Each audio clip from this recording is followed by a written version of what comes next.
అమృత ప్రణయ్ ఈ పేరు గురించి ప్రత్యేకంగా ఇంట్రడక్షన్ అవసరం లేదు. అయితే రీసెంట్ గా అమృత తన సోషల్ మీడియా వేదికగా ఒక ఫోటోని షేర్ చేశారు. ఇప్పుడు ఆ ఫోటో కాంట్రవర్సీలో చిక్కుకుంది. ఆ ఫోటోపై నెటిజన్లు సీరియస్ అవుతున్నారు. ఆ ఫోటో చూసిన నెటిజన్లు అమృతపై నెగిటివ్ కమెంట్స్ చేస్తే మరికొందరు మాత్రం అమృతకి సపోర్ట్ చేస్తూ పాజిటివ్ గా కమెంట్స్ పెడుతున్నారు. ఆడవాళ్లకు నచ్చిన డ్రెస్ కూడా వేసుకునే స్వేచ్ఛ లేదా? ఎవరి ఇష్టం వాళ్ళది. ఎవరు ఎలా ఉండాలనుకుంటే అలా ఉంటారు. అందులో తప్పేముంది అని మరికొందరు కమెంట్స్ చేస్తున్నారు.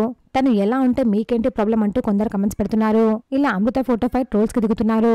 అసలు ఆ ఫోటో ఎందుకు షేర్ చేశారు? ఎప్పుడు లేంది ఇప్పుడు కొత్తగా ఆ ఫోటోపై ట్రోల్స్ ఎందుకు చేస్తున్నారు? అసలు ఆ ఫోటోలో ఏముందో కూడా అర్థం కాక నెటిజన్లు తరలి పట్టుకుంటున్నారు.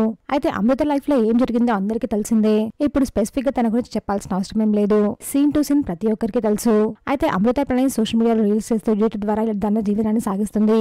అయితే తన సోషల్ మీడియాలో షేర్ చేసిన ఒక ఫోటో చూసిన నెటిజన్లకి చాలా కోపం వస్తుంది. నీ వల్ల ఒక ఫ్యామిలీ నాశనం అయిపోయింది అంటూ కమెంట్స్ చేయడం స్టార్ట్ చేశారు. ఇప్పుడు ఆ ఫోటో తన సోషల్ మీడియాలో లేదు కానీ ఆల్రెడీ సేవ్ చేసుకున్న ట్రోలర్స్ ఇప్పుడు ఆ ఫోటోని బాగా వైరల్ చేస్తున్నారు.